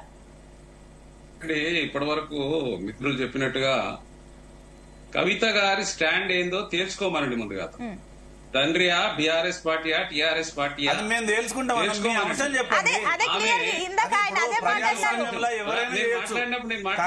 వినాలి. ఒక చిన్న సజెషన్ కూడా చేద్దా? అది కాదు సార్. ఇప్పుడు అర్హతనే లేదండి, అట్లా అనడానికి ఛాన్స్ లేదు. మీ వర్షన్ చెప్పండి. ఈ ప్రజాస్వామ్య వ్యవస్థలో ధర్నా చౌకులు మూపించినటువంటి ఘనకీర్తి అండి మీది. అవును అవును. ప్రభుత్వం రాగానే జితేందర్ గారు మన పాయింట్ మాట్లాడదాం. ఎందుకంటే ఇందాక మీరన్న మాటకి ఒక క్లారిటీ ఇవ్వండి. ఎందుకంటే ఆయన కూడా అదే మాట అన్నారు. మీరు హామీల గురించి మాట్లాడినంటే బీఆర్ఎస్ గురించి వారు చేసిన వాళ్ళపైన విమర్శలు చేసి మీరు పక్కకు జరుగుతారు తప్ప, విమర్శలు అండ్ మీరు చెప్తున్నట్లు కేంద్ర మంత్రులు తప్ప కాంగ్రెస్ గవర్నమెంట్ ఏం చేస్తుందన్న క్వశ్చన్ కి మీ నుంచి ఆన్సర్ రాలే. తప్పకుండా అండి. ఇప్పుడు మేము బీసీ రిజర్వేషన్ గురించి మేము చేయాల్సిందంతా చేస్తున్నాము. బీసీలకు సమతుల్యమైనటువంటి అవకాశాలు ఇస్తున్నాము. రాబోయే కాలంలో ఇప్పుడున్నటువంటి పరిస్థితుల్లో రేపు స్థానిక సమస్యలు ఎలక్షన్లు మొదలు పెట్టినప్పుడు తప్పకుండా బీసీలకు 42% టికెట్లు ఇస్తామని పదే పదే మా పిసిసి అధ్యక్షుల వారు చెప్తా ఉన్నారు. మరి ఏ పార్టీ కూడా 42% ఇస్తామని అటు బీజేపీ గాని, కాంగ్రెస్ పార్టీ గాని, బీజేపీ గాని, బీఆర్ఎస్ పార్టీ గాని చెప్పట్లేదు కదా. అంటే ఈరోజు కోర్టులో కాంగ్రెస్ కేసు, పార్టీ హైకోర్టులో ఒకటే కేసు ఉన్నా దాన్ని పక్కన పెట్టేసి మీ పార్టీకి మీరు రిజర్వేషన్ అని వెళ్ళిపోతారు అన్నట్టు ఈసారి వచ్చే స్థానిక సంస్థల ఎన్నికలు. మేము బీసీలకు టికెట్లు 42% ఇస్తాము. టికెట్లు ఇవ్వడానికి మా కోర్టుకి ఏం సంబంధం అండి? అదే అండి, ఇప్పుడు కోర్టు రాజకీయంగా సంబంధం లేదు టికెట్లు కదా. ఇస్తే సరిపోతుందా? తెలంగాణ మేము రాష్ట్ర టికెట్లు ప్రజలకు ఇవ్వడం- సంబంధించి మేము ఆ గెజిట్ జారీ రాజకీయంగా- కావాలి, 42% రిజర్వేషన్ గెజిట్ జారీ కావాలి కదా. Please allow me one small submission. ఇదిగో ఒకటి, నేను రాజకీయ పార్టీలుగా ఎంతసేపు మాట్లాడుతుంటే ఇద్దరే మాట్లాడుతున్నారు. పాపం శ్రీవాణి నేను ఇద్దరం సైలెంట్ గా మేము కూర్చొని చూడాల్సి వస్తుంది. ఇప్పుడు శ్రీవాణి కూడా ఇప్పుడు నేనే మాట్లాడతాను. అమ్మ ప్లీజ్ పర్మిషన్ మీ. ఇక్కడ విషయం ఏంటంటే, నేను చిన్నప్పుడు మా అమ్మతోనే ఎక్కడ పోయినా ట్రావెల్ చేసేవాడిని. ఎందుకంటే జస్ట్ నేను యాక్టివ్గా ఉండడమో మొత్తానికి ఏంటంటే, మా అమ్మ బస్సు రాగానే అరే నువ్వు పోయి ముందు వెళ్ళి ఆ బస్సులో కూర్చోరా, అక్కడ సీటు పెట్టమని చెప్పేసారు. ఇట్లా ఏమైపోయింది, రాజకీయ పార్టీలలో ముందు కక్షి పేసేస్తున్నారు. ఎస్సీ వర్గీకరణకు ఒక డాక్యుమెంట్ ఒక పేపర్ పడేయాలి, బీసీలకు పేపర్ పడేయాలి, వీళ్ళకో పేపర్ పడేయాలి. ఏదో మేమే చేసినాం చెప్పుకోవడానికి. అంటే ఇక్కడ ఈ కక్షిపులు వేసే ప్రోగ్రామ్ మానేయండి దయచేసి. నీతిగా మీకు మీకు వెలమోళ్ళకి గానీ రెడ్డోళ్ళకి గానీ కక్షిపులు ఇట్లా చేస్తున్నారు. స్ట్రైట్ కడుతున్నాను నేను. నిజంగా కనుక మీ లోపల నీతి నియమాలు ఏమైనా ఉంటే వెలమోళ్ళకి గానీ రెడ్డిలకు గానీ ఇలానే కక్షిపులు వేస్తున్నారా? ఈ రోజు ఎంజాయ్ చేస్తున్నారా? ఆయన క్లారిటీ ఇస్తారంట. జయరాం గారు మీరు చెప్పిన పాయింట్ క్లారిటీ ఇస్తారంట. మళ్ళీ కాలేదు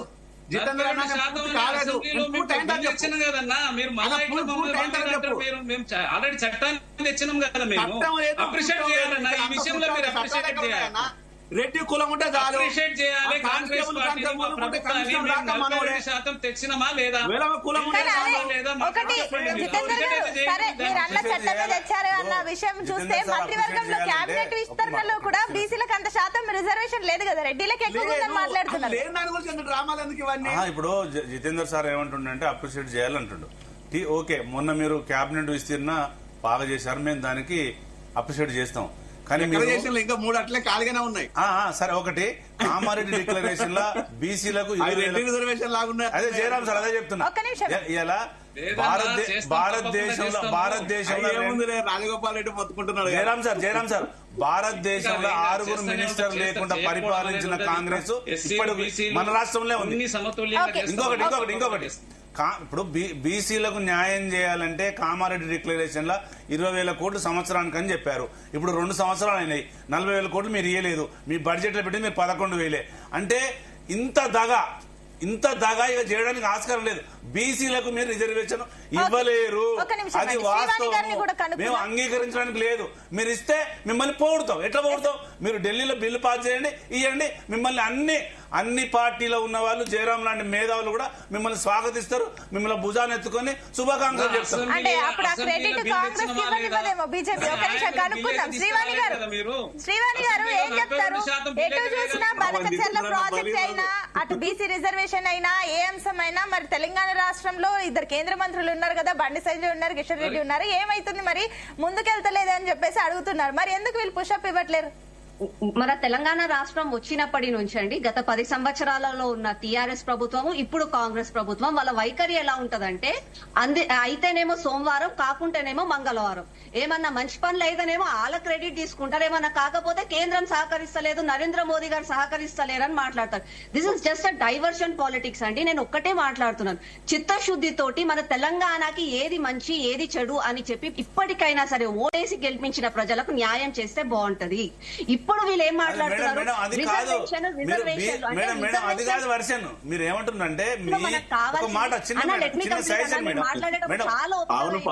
శ్రీవాణి మేడం ఏం లేదు, బీజేపీ ఈడబ్ల్యూ చట్టంలో ఎందుకు జయరాం సార్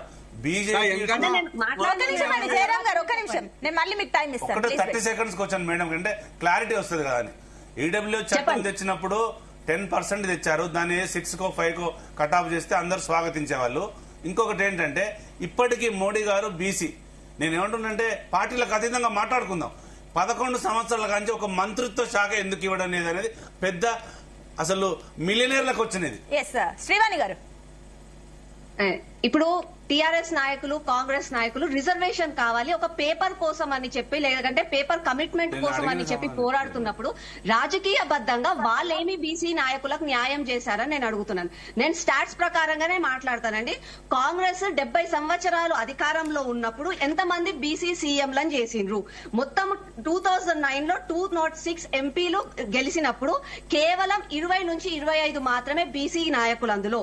అందులో చిన్న చిన్న శాఖల మంత్రిత్వ శాఖలు ఎంతమందికి ఇచ్చారంటే 3 నుంచి 5 వరకే. ఈ 70 సంవత్సరాలలో 4000 మంది ఎంపీలుగా గెలిస్తే కేవలం 5 నుంచి 6% బీసీలు, 2 నుంచి 3 మాత్రమే బీసీ ర్యాంక్ అంటే బీసీ కులాలో ఉన్న వాళ్ళకి కేబినెట్ మినిస్ట్రీలు ఇచ్చింది. అవి కూడా చిన్న చిన్న శాఖలు మాత్రమే. అదే మళ్ళా ఇప్పుడు టీఆర్ఎస్ ప్రభుత్వం మాట్లాడుతున్నారు. టీఆర్ఎస్ ప్రభుత్వం 2018 లో గెలిచిన ఎమ్మెల్యేలు 86 మంది. అందులో బీసీలు ఎంతమంది అండి? 17 నుంచి 20 మత్కే. 17 మినిస్టర్లు చేస్తే అందులో 2 మినిస్టర్లు బీసీ వాళ్ళకి ఇచ్చారు. 2019 లో 9 ఎంపీస్ ఉండే. ఆ ఎంపీలలో బీసీలు ఎంతమంది అండి? 1 నుంచి 2 వరకే. అదే చిత్తశుద్ధితో మా నరేంద్ర మోదీ గారి నాయకత్వంలో రిజర్వేషన్ లేదు, ఒకరు చెప్పినది లేదు, ఏమీ లేదు. కానీ అయినా కూడా ఎంతమంది ఉన్నారనండి మా దాంట్లో మొత్తం బీసీ ఎంపీలు 85+ ఎంపీలు బీజేపీలో ఉన్నారు. చీఫ్ మినిస్టర్లు ఎంతమంది అండి? 13 స్టేట్స్ లో బీసీ చీఫ్ మినిస్టర్లు ఉన్నారు. మళ్ళా ఇప్పటికీ కూడా 50% క్యాప్ ఉల్లంఘించకుండా పోరాడేది బీజేపీ మాత్రమే. కాంగ్రెస్ వాళ్ళు చేసిన 42% బీసీ కులగణలలో అందులో కేవలం రిలీజియన్ బేస్డ్ కోటా, అది రాజ్యాంగానికి విరుద్ధం. పొద్దున లేసి రాజ్యాంగం గురించి మాట్లాడేవారు. కేవలం రిలీజియన్ బేస్డ్ కోటా, ఒక మత ప్రకారంగా ఆ కోటాలనేసి నిజంగా కూడా వెనకబడ్డ వర్గాలకు అన్యాయం చేస్తున్నారు. కాబట్టి న్యాయపరంగా పోరాడదాము. న్యాయపరంగా వెనక వర్గాలు ఏవైతే ఉన్నాయో వాళ్ళకు న్యాయం చేసే విధంగా ఓటేసి గెలిపించిన ప్రజలకు ఇప్పుడు మీకు అధికారం ఉంది కాబట్టి, అధికారంలో ఉన్నారు కాబట్టి దయచేసి ప్రజల కోసం ఆలోచించండి. శ్రీవాణి గారు, మీరు చెప్పిన స్టాటిస్టిక్స్ ప్రకారం ఓకే, బీజేపీకి బీసీని సీఎం చేయాలన్న చిత్తశుద్ధి ఉంది. అదే విషయం కూడా మన తెలంగాణ ఎన్నికల టైంలో కూడా బీసీని సీఎం చేస్తామని చెప్పి కూడా మీరు అన్నారు. అయినప్పటికీ కూడా ప్రజలు తెలంగాణ రాష్ట్రంలో హైయెస్ట్ పర్సెంటేజ్ ఉన్నారంటే బీసీ. ఆ బీసీలు మీరు అన్న బీసీ సీఎం ని ఎన్నుకుంటామని చెప్పినా కూడా ఎవరు బీజేపీకి పట్టం కట్టలేరు. అందరూ కూడా అటు కాంగ్రెస్ కి కట్టారు. అంటే ఈ లెక్క ప్రకారం చూస్తే ప్రజలకి బీజేపీ పైన ఎక్కడో నమ్మకం లోపించిందా? మీరు చెప్తున్న ఏవైతే రిజర్వేషన్లు అంటున్నారో ఇంతవరకు కాంగ్రెస్ అంటుంది అండ్ బీఆర్ఎస్ కూడా అదే అంటుంది, 9th షెడ్యూల్ ఇంతవరకు పెట్టట్లేదు అని చెప్పేసి. మరి ఈ విషయంలో మీరు కూడా ఒక స్టాండ్ తీసుకుంటే పబ్లిక్ నమ్మేవాళ్ళు కదా. నేను అదే అంటున్నానండి. బీసీ కులగణననే గాని బీసీ నాయకులకు మంచిగా జరగాలి, బీసీ అందరూ కూడా రాజ్యాంగ పరంగా ముందుకెళ్లాలి అన్న ఆలోచన 70 సంవత్సరాల నుంచి, అంటే మనకి స్వాతంత్రం వచ్చిన రోజు నుంచి ఉంటే ఈ రోజు బీసీ కులంలో ఉన్న అలాంటి వాళ్ళందరికీ కూడా నాయకులు అయ్యే అవకాశం వచ్చేదేమో. ఈ రోజు బీసీ నాయకుడిని నించోబెడితే కూడా బీసీ నాయకుడు అక్కడ గెలవట్లేదు. అది దురదృష్టం. దానికి కారణం ఏంటంటే ఆ ఒక అవేర్నెస్ అన్నది ప్రజలలో కూడా రావాలి. మనం కూడా ముందుకు సాగాలి. మనం ఎన్ని రోజులు వాళ్ళ దారిలో మనం వెనకడిగేసి నడుస్తాము. మనమే నాయకత్వం చేసే కెపాసిటీ మనకుంది. మనలో కూడా తెలివి మంతులు ఉన్నారు, మనలో నాయకులు ఉన్నారు. మనకి రాజ్యం నడిచే కెపాసిటీ మనకుంది అని చెప్పి ప్రతి ఒక్కరు కూడా తెలుసుకోవాలి. ఇప్పుడు టికెట్లు ఇచ్చి ఎంకరేజ్ చేస్తున్నట్టే కదా. అదే అండి, ఒకవేళ టికెట్లు ఇచ్చి ఎంకరేజ్ చేస్తున్నాము, మాకు బీసీలు అంటే ప్రేమ అని చెప్పే టీఆర్ఎస్ కాంగ్రెస్ నాయకులు మళ్ళీ వాళ్ళు సొంతంగా అధికారంలో ఉన్నప్పుడు వాళ్ళు ఎందుకు చేయలేకపోయారు? గెలిచిన నాయకులకు మినిస్టర్ పదవిలు ఎందుకు ఇవ్వలేకపోయారు? ఇందాక టీఆర్ఎస్ నాయకులు మాట్లాడుతున్నట్టుగా బీసీ కార్పొరేషన్లకి ఎందుకు ఫండ్స్ రిలీజ్ చేయలేదు? వాళ్ళకి లోన్స్ ఎందుకు ఇవ్వలేదు? ఈ రోజు పద్మశాలీలకే గాని వాళ్ళకే గాని వాళ్ళ వెల్ఫేర్ అసోసియేషన్లకి ఒక కమిటీ లేదు, ఒక లోన్ల విషయంలో లేదు. వాళ్ళకి స్వాతంత్రంగా వాళ్ళని ఎదుగుదలకి ఎందుకు నోచుకోలేకపోయారు? బీసీ కులాల గురించి మాట్లాడే టీఆర్ఎస్ నాయకులు బీసీలకే అని చెప్పి బీసీ బంధు అని చెప్పి ఆ ₹1,00,000 కూడా ఇవ్వలేదండి. ఓట్ల కోసం అని చెప్పి బీసీ బంధు ఇస్తామని చెప్పి అనౌన్స్ చేసి పాపం ప్రజలందరినీ ఎంఆర్ఓ ఆఫీసుల చుట్టూ దిప్పిపిచ్చి కనీసం ఒక ₹1,00,000 వాళ్ళకి ఇవ్వలేకపోయారు. ఎస్సీ బంధు అని చెప్పారు, అది ఇవ్వలేకపోయారు. దళిత బంధు అని పేర్లు చెప్పారు. ఈ రోజు కమ్యూనిటీ హాల్ కట్టుకున్నామని చెప్తున్నారు కానీ ఆ కమ్యూనిటీ హాల్లో కూడా ఎన్ని స్కాములు అయ్యాయని చెప్పి టీఆర్ఎస్ ప్రభుత్వానికి తెలియదా అండి? ఏం స్కాములు కాలే మేడం. మేము ఉన్నాం వెంకటేశ్వర మేము ఉన్నాం. చెప్తా ఒక్కొక్క నిమిషం. మేడం అడిగిన రెండు నేను మేడం చాలా అడిగింది, నేను కూడా చాలా అడగాలి. అన్ని చెప్తా ఒకటే నిమిషంలో క్లోజ్ మేడం. మేడం నేను అడిగిన వాటికి బీఆర్ఎస్ కొంచెం ఆపమండి. ఒకటి దీంట్లో అడిగేది ఉంటే చాలా అడుగుతాము. మీ జీవితకాలం మొత్తం సరిపోదు రాజకీయ పార్టీలు ఆన్సర్లు చేయడానికి. జీవితకాలం మొత్తం ప్లీజ్ సరిపోదు. కంక్లూడ్. ఇక్కడ ఒక విషయాన్ని మనం అర్థం చేసుకోవాల్సింది ఏంటంటే కులాలతోని రాజకీయాలు మాత్రమే చేస్తున్నారు తప్పితే ఆ కులాన్ని విస్మరించాలనేది వాస్తవం. ఇక్కడ కావాల్సింది ఏంటంటే ఆ కులంలో ఉన్న జనాభా కావాలి, ఆ జనాన్ని పిచ్చోళ్ళని చేయాలంటే ఏదో కథ చెప్పాలి. ఇప్పుడు బీసీ గానం పాడుతున్నారు, నెక్స్ట్ వచ్చేసి ఎస్సీలు ఉంటది, ఆ తర్వాత వచ్చేసి ఏముంటదంటే ఏముండదు ఇక మాట్లాడడానికి. అంటే ఇక్కడ కులాల మీద మాత్రమే, అంటే భారతదేశం లోపల ఒక గొప్పతనం ఏముందంటే మన నిర్మాణం అంతా కులం మీద జరిగింది. ఇక్కడ కులం మీద మాత్రం నిర్మాణం జరిగింది, కానీ అనుభవించేవాడు మాత్రం అగ్రకులంలో ఉన్న వ్యక్తులే. అక్కడ పేదోళ్ళు మాత్రం మళ్ళీ అలానే ఉన్నారు. పేదోళ్ళకు మళ్ళీ రిజర్వేషన్ ఒకటి పెట్టింది తప్పితే ఆ రిజర్వేషన్ లో కూడా ఇక్కడ విచిత్రం ఏంటంటే తెలంగాణలో బీసీ నేతల్ని పెట్టినా కూడా బీసీ ఏదైతే ప్రజలు ఉన్నారో అక్కడ వాళ్ళెవరు కూడా బీసీ నేతను ఎన్నుకోవట్లేరు. అక్కడ ఏది ఫలానా పార్టీకి సంబంధించి పట్టం కడుతున్నారు. సునీత, మనం ఒక విషయాన్ని చాలా గమనించాలి. ఇక్కడ బీసీకి ఒకటి రిజర్వేషన్ అనేది రాజ్యాంగబద్ధంగా లేకపోవడం ఒకటి. ఇక్కడ అక్కడ బీసీకి బీసీనే పోటీ ఉంటే డిఫరెంట్ గా ఉంటుంది. బీసీలలో కూడా ఇక్కడ మీకు పవర్ లో ఉన్న బీసీలు డిఫరెంట్. ఇప్పుడు ఒకటి పద్మశాలీస్లలో పవర్ లో వచ్చింది చాలా తక్కువ.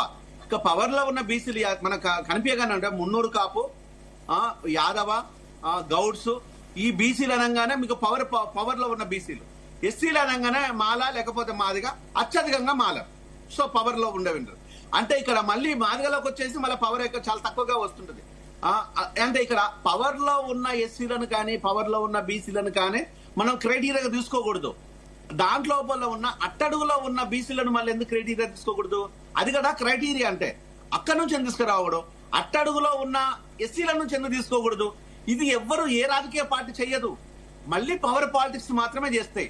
మళ్ళీ ఎస్సీలు అనగానే కడియం శ్రీ గారు కావాలి, ఎస్సీలు అనగానే మన దామోదర్ రాజనరసింహ కావాలి, ఎస్సీలు అనగానే మన ఇంకొక ఎక్స్ పర్సన్స్ కావాలి, ఇంకొకరు కావాలి, లేదు అనుకుంటే మన బట్టి విక్రమార్క కావాలి, లేదు అనుకుంటే మన వివేక్ వెంకటస్వామి కావాలి. వీళ్ళనా ఎస్సీలు? ఎస్సీలతోని వీళ్ళను ఇంకెన్ని రోజులు మోస్తారు జనాలు, బీసీలతోని వీళ్ళని ఎన్ని రోజులు మోస్తారు? నిజంగా కనుక మీకు చిత్తశుద్ధి ఉన్నట్టు అయితే బీసీలలో ఉన్న అట్టడుగురున్న బీసీలను తీసుకొచ్చి కవితను పోరాటం చేయమను. అంత సినిమా లేదు కవితకు, అంత సినిమా లేదు. నేను ఈ రోజు కవితకు ఫోన్ చేస్తాను, నేను మాట్లాడతాను. అమ్మా బీసీలు అంటే వీళ్ళు కాదమ్మా, ఎస్సీలు అంటే వీళ్ళు కాదు, అట్టడుగున ఉన్నారు, వాళ్ళ గురించి మనం మాట్లాడుకుందామని చెప్తాను. వాళ్ళతో గురించి మాట్లాడి చేత అవుతే అది చేత కాదు. ఈ రోజు అంటే ఇప్పుడు బీసీలకు సంబంధించి ఉద్యమాలు చేయొద్దంటారా? మీరు ఏమంటున్నారు జయరాం గారు? ఇప్పుడు బీసీలు అనేది కార్డును ఓన్లీ ఇక్కడ రాజకీయం కోసం మాత్రమే ఈ రచ్చ చేస్తున్నారు, రాజకీయ మనుగడ కోసం మాత్రమే చేస్తున్నారు తప్పితే ఎవరిని ఎవరు సేవ్ చేయడం కోసం కాదు. అందరినీ సేవ్ చేసే ప్రోగ్రాం పెట్టిళ్ళు. ఇక్కడ రెడ్డిలు ఉన్నారు, రెడ్డిల జనాభా ఎంత, ఇక్కడ ఉన్న అనుభవిస్తున్న పదవులు ఎన్ని, దాని గురించి రేవంత్ రెడ్డిని ఒక చర్చలోకి రమ్మాను. నీ చేత అయితే మనిద్దరం కూర్చున్నాం. రేవంత్, నీకు అంత సినిమా లేదు, నాకు తెలుసు ఆ విషయం, కూర్చున్నాం. నీకు నువ్వే కాదు, నీ దాంట్లో నీ వెలమూల దాంట్లో ఎంతమందిరో కేసీఆర్తో కూర్చున్నాం. వీళ్ళకి అంత సినిమా లేదు, వీళ్ళు ఆ విషయం మాట్లాడు. అంటే ఈ రోజు ఎవరైనా కూడా వాళ్ళు ఏ కులం గురించి మాట్లాడకుండా అనుభవిస్తున్నారు. కులాల గురించి తన్నుకుంటూ మనము చేతుజారి వదిలేసుకున్నాం. అంటే ఈ రోజు మనం తన్నుకునే ప్రోగ్రామే చేస్తున్నాం తప్పితే అనుభవించే ప్రోగ్రాంలో లేవు. వాళ్ళు ఏ విషయాలు మాట్లాడకుండా రెడ్డిల గురించి రేవంత్ మాట్లాడు, వెలుమల గురించి కేసీఆర్ మాట్లాడు, కానీ అనుభవించున్నది మాత్రం రెండు కులాలే కదా. వాటి గురించి మాట్లాడుతున్నారా వాళ్ళు ఏమన్నా? ఈ రోజు మనం మాట్లాడుతున్నాం, ఈ రోజు అనుభవిస్తున్నామా? లేదు. మరి అనుభవించని వ్యక్తులు ఈ రోజు మా శ్రీవాణి కావచ్చు, మా వెంకటేశ్వర్లు కావచ్చు, మా జితేంద్ర అన్న కావచ్చు, నేను కావచ్చు, ఈ రోజు ఎక్కడ ఉన్నాం? అంటే ఈ రోజు కొట్టుకునే దగ్గరే ఉన్నాం, మనం పంచుకునే దగ్గర లేము. పంచుకునే దగ్గర, అనుభవించే దగ్గర వాళ్ళు ఉన్నారు. ఈ వ్యత్యాసం ఉన్నంత కాలము మనం చర్చలకే పరిమితం తప్పితే ఈ రోజు రాజకీయ పదవుల కోసం మాత్రం కాదు అన్న విషయాన్ని నేను సవినయంగా తెలంగాణ ప్రజలకు వేడుకుంటూ ఈ విషయాన్ని తెలియజేస్తున్నాను. ఇప్పుడు నేను ఏమంటుంటే జయరాం సార్ చెప్పిన దాంట్లో వాస్తవాలు ఉన్నాయి. అన్ని పార్టీల వాళ్ళు కొన్ని క్యాస్టులకు సంబంధించినటువంటి పురాతనమైనటువంటి వాళ్ళనే లీడర్లను చేస్తున్నారు. సార్ ఏమంటుండంటే అణగారిన కులాల యొక్క సంచార జాతుల యొక్క బీసీ వాటా సామాజిక న్యాయం ఈ దేశంలో జరగడం లేదు. అది జరగాలంటే గవర్నమెంట్లు ముందుకు వచ్చి వీళ్ళని పక్కన పెట్టాలి. ఎప్పుడైతే క్రిమిలేయర్ సంస్థలు క్రిమిలేయర్ రావాలంటే ఇలా సాకలోళ్ళు, మంగళూరు, డక్కులు చాలా సంచార జాతులు ఉన్నాయి. ఇలా పటములు, గంజికుట్లలో 130 కులాలల్లా ఓన్లీ 3 క్యాస్ట్లే బీసీలు ముందు స్థాయిలో ఉన్నారు. ఇలా నేను ఏమంటున్నానంటే బీజేపీ అయినా, కాంగ్రెస్ అయినా, బీఆర్ఎస్ పార్టీ అయినా, ఇతర పార్టీలైనా సామాజిక న్యాయం పాటించినప్పుడే ఇవాళ మేము వార్డు మెంబర్లం, సర్పంచ్లం, జడ్పీటీస్లం ఉన్నత వర్గాలలో ఎంపీలు, ఎమ్మెల్యేలు, రాజ్యసభలు, ఎమ్మెల్సీలు. అంటే ఇది ఒక ఉన్నత వర్గాల కుట్రలో భాగంగానే గత 80 ఏళ్ళకి జరుగుతుందనేది జయరాం సార్ క్లుప్తంగా చెప్పిండు. ఇది మారాలంటే ఇవాళ ఉన్నటువంటి గవర్నమెంట్లు మారాలి. మనం కూడా, మన కులాలు కూడా, ఇవాళ బీసీ కులాలు కూడా ఐక్యమై ఇవాళ మన జాతుల కోసం చేసే పోరాటం ముందుండాలి. మనం పోరాటం చేయకుండా ఉంటే ఏదైతే ప్రాంతీయ పార్టీలు, ఏదైతే జాతీయ పార్టీలు ఏవైతున్నాయో అవి ఎప్పుడైనా ఎవరికైతే రాజకీయ సమీకరణల వాళ్ళకే పోస్టులు ఉన్నాయో వాళ్ళకే వస్తాయి. కాబట్టి మన హక్కు కోసం మనం కంపల్సరీ ఏ బనకచెర్లైనా, ఏ బీసీ కులగనైనా మనకు ఇవాళ రాజకీయ సమీకరణ జరగాలంటే మనం కొట్లాడాల్సిందే. ఇవాళ కవిత గారు కొట్లాడితే తప్పేం లేదు. దాంట్లో కొంతమంది తప్ప అనుకుంటారు. అంటే వాళ్ళు ఉన్నత వర్గాలలో పుట్టి బీసీల కోసం పోరాడాలని ఎక్కడ ఏం లేదు. వాళ్ళు సామాజిక న్యాయం పాటించండి, బీసీ వర్గీకరణ చేయండి అని కొట్లాడుతున్నారు. మనం స్వాగతించి చెప్పాలి తప్ప ఏం మోసం చేయట్లేదా? ఇలా కాంగ్రెస్ ఎంత మోసం చేసింది? 42% ఇస్తామని చెప్పింది, 20,000 కోట్లు ఇస్తామని చెప్పింది, రేషన్ కార్డులు ఇస్తామని చెప్పింది, 2,500 ఇస్తామని చెప్పింది. అవన్నీ పక్కన పెట్టేసి రాజకీయ పబ్బం చేసుకోవడం కోసం జరుగుతుంది తప్ప ఎన్ని రాజకీయ పార్టీలు ఏం చేసినా ఇలా బీసీలందరూ ఏకమే టైం వచ్చింది. ఇలా సంచార జాతులకు, సేవా కులాలకు చాలా జాగ్రత్తగా పకడ్బందీగా అడుగులు వేస్తున్నారు. రాబోయే కాలంలో బీసీలందరూ ఏకమవుతారు. ఇలా అన్ని పార్టీలలో బీసీలు ఏకమైతే వాళ్ళే ఆధిపత్యం చెలాయిస్తారు. కాబట్టి అది జరగాలి. అది జరిగితే బీసీలకు, మూలాల్లో ఉన్న బీసీలకు న్యాయం జరుగుతుంది. ఓకే, ఎస్ జితేందర్ గారు, మీ ఫైనల్ కమెంట్స్. అండి, ఇప్పటి వరకు కూడా పెద్దన్న చెప్పినట్టుగా, వాళ్ళు కూడా చెప్పినట్టుగా, దీంట్లో ముఖ్యంగా మనం గమనించాలి అంటే విద్య అభివృద్ధి చెందాలి, హక్కు అనేది తెలవాలి. ఇప్పుడు బీసీలలో కూడా అనేక కులాలు ఉన్నాయి. కులాలలో కూడా ABCD ఉంది. అన్న చెప్పినట్టుగా అది కరెక్టే. అది కొంతమందే ముందుకు వస్తున్నారు, కొంతమందే అన్ని రంగాలలో ఇది చేస్తున్నారు. కాబట్టి ఇది విద్య అభివృద్ధి చెందినప్పుడు హక్కులు మాట్లాడడం మొదలైతుంది. విద్య విషయంలో అన్ని ఏ ప్రభుత్వమైనా సరే దీనికి మరి చర్యలు తీసుకొని ముందుకు తీసుకోవాలి. ఇప్పటి వరకు కూడా మన దగ్గర ఇంకా 60-70% లోనే ఉన్నది. 100కి 100 అక్షరాస్యత సాధించాలి. సాధించినప్పుడే మన హక్కులు ఏంటనేది తెలుస్తుంది. దాని విధంగానే ఈ రోజు క్లారిటీ వస్తుందా కేబినెట్ లో? ఏదైతే బీసీ రిజర్వేషన్లకు సంబంధించి ఒక క్లారిటీ వస్తుందా? కేబినెట్ లో ఒక నిర్ణయంకి వస్తారా? తప్పకుండా మా పిసిసి అధ్యక్షులు గారు గాని, రేవంత్ రెడ్డి గారు గాని ఇప్పుడు రాబోయే కాలంలో బీసీలకు అన్ని కులాలలో కూడా, అన్ని వర్గాలని ఉన్నట్టు కులాలలో కూడా వర్గాలని, ఇప్పుడు ABCD అనే వర్గాలను కూడా కలుపుకొని పోవాలనే నిర్ణయాలు జరుగుతున్నాయి. రేపు PSC మీటింగ్ లో ఉన్నది. దాంట్లో కూడా చర్చించడానికి, నేను కూడా PSC మెంబర్నే కాబట్టి దాంట్లో చర్చించడానికి అవకాశం ఉంటుంది. తప్పకుండా అన్ని కులాలకు, అట్టడుగు వర్గాల వారిని, ఇప్పుడు దాదాపుగా 75 సంవత్సరాలు దాటిపోయింది స్వతంత్రం వచ్చి, అనుభవించిన వాళ్ళే అనుభవిస్తున్నారు. దీని విషయంలో ప్రత్యేకంగా ఇప్పుడు ఉన్నటువంటి మా పిసిసి అధ్యక్షులు మహేష్ కుమార్ గౌడ్ గారు ఆలోచన చేస్తున్నారు అన్ని వర్గాలని. అందుకే ఈ రోజు ఒక గౌడ కులస్తుని మనకు పిసిసి అధ్యక్షుని చేస్తున్నాం. మరి మినిస్టర్స్ కూడా చేస్తున్నాం. వెనకబడిన కులాలని, లేకపోతే వెనకబడిన వర్గాలని ప్రతి ఒక్కరిని కూడా ముందుకు తీసుకురావాలంటే అందరం ఒకతాటి పైన పని చేయాలి. ఈ రోజు బీసీల గురించి ఇంత గొప్పగా మాట్లాడే రేవంత్ రెడ్డి గారు, రాహుల్ గాంధీ గారు, నాదొక చిన్న సజెషన్. మీరు ఒక రెడ్డిగా మీరు రాజీనామా చేసి మన పొన్నం ప్రభాకర్ ఒక బీసీ నాయకుడిగా ఆయన ముఖ్యమంత్రి పదవిలో కూర్చోబెట్టండి. అందరం కూడా మీరు బీసీల పైన ఉన్నారు, ప్రేమ చూపిస్తున్నారని చెప్పి నమ్ముతాము. అలాగే టీఆర్ఎస్ నాయకులు ఇంత పెద్దగా మాట్లాడుతున్నారు. ఎస్సీ మన ముఖ్యమంత్రిని చేస్తానన్నారు, కనీసం ఒక బీసీ ముఖ్యమంత్రిని చేయలేదు, డిప్యూటీ ముఖ్యమంత్రిని చేయలేదు, మినిస్టర్లను చేయలేదు.